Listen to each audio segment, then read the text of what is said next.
What is going on YouTube? Chrono here, and welcome back to another PSO2 video. So we're just doing our usual post maintenance video, letting you guys know what to expect when the servers come back up. Today is the 19th. It is super late. I'm probably going to sound super tired. Apologies in advance, but let's go ahead and jump into today's video. So we're over on the NGS website. Again, links to everything will be in the video description. You guys are more than welcome to go look for this information yourself. Always make sure that this is available to you. That way you guys don't have to wait on these videos. But I do appreciate you guys watching them all the way through to the end. Start things off, we have got the updated information. So usually we grab this info, we're just grabbing it from the updated details. Very, very simple. Pop over and pop down, and this gives you right up to where we are currently. So first thing we've got is high rank sectors in Alio. So this is going to be level 60, I believe 60 enemies in Mount Magnus, Vanford Laboratory Ruins, and Rezel Forest. We're happy with 2 out of 3 of those. Mount Magnus can die in a fire. I hate that zone. I never will like it. It's way too vertical. Rezel Forest has the ambiance that I love. And then of course, Vanford Laboratory Ruins is just, it's just meta. It's just really good. Now, keep in mind, this is only bringing them up to level 60. This doesn't make them any stronger, any better than the other regions we have available to us. They're just all now equal. You can farm in any of the zones. So when you're looking for a room to farm in, you probably still want to go to Redham and go to Alnoth, to be honest. But it's up to you where you decide to go overall. New ranks added to Alia's urgent quests as well, plus trigger quest versions were added too. So pretty much same across the board. They're making this so this is equal. No, I am curious, does it mention Dark Falls in this list? Yeah, it says Dark Falls rank 2. I guess it's already it was already a trigger for the 4-man version. So there's a 4-man stack right there, but then you can't see anything past here, but it looks like it goes further down. So I'm not sure what they're going to do with that, but interesting to see. I'm assuming Falls rank 2 since it's its own thing already. Like it's not going to be added here, but we'll have to see when the servers go up. Battle of Purple is getting another rank as well. This is just bringing it in line with everything else. So of course, the purple battle dia for Alia Devastators is getting its upgrade too, in case you want to fight these bosses. I much prefer, to be honest, I don't know. I think I much prefer the Alio bosses over any other set of bosses.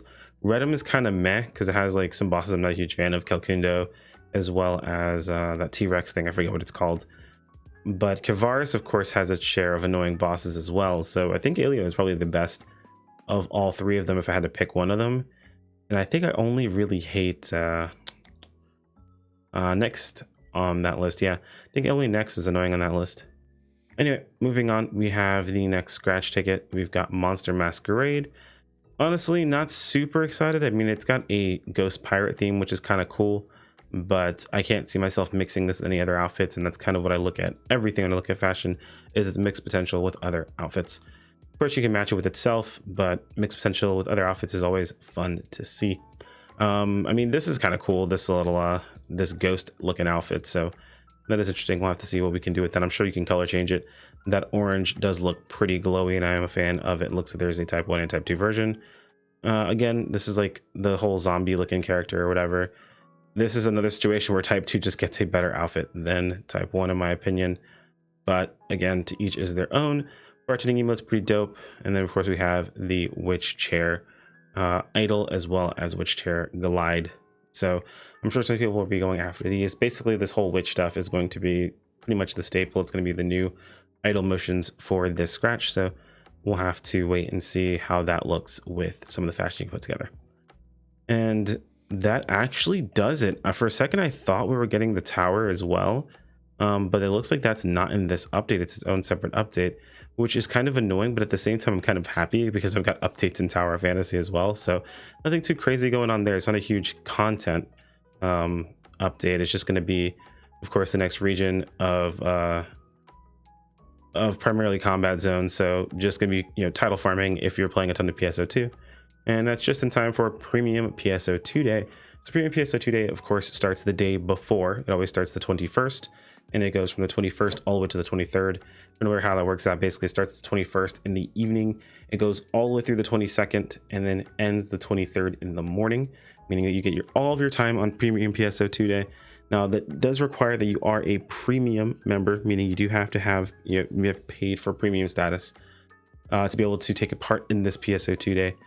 But this is kind of like, the actual one basically for premium players. As you can see, yeah, it's the 21st, 8 p.m. EST. all the way to the 23rd, 8 a.m. EST. So there you go. NGS blocks are going to be getting 20% earned experience up, rare drop rate plus 50%, RDR is a lie. And then of course limited tasks related to premium PSO2 day. And then base PSO2 is getting extra 100% fun, 200% earned experience rate ups, rare drop rate plus 200%, gathering fever for people who are still gathering in base game. That's kind of crazy to think about, but making rings requires gathering.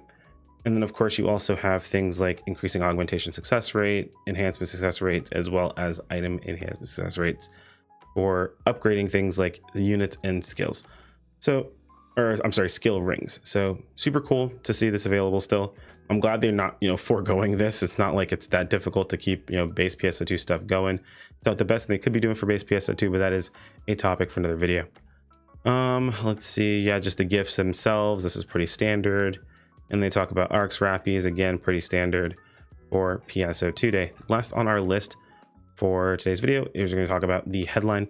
The headline will be next week on Tuesday. We'll be doing our usual morning live stream where we covered the headline. Super exciting stuff. Honestly, I've got a good feeling about this headline. I'm not sure why.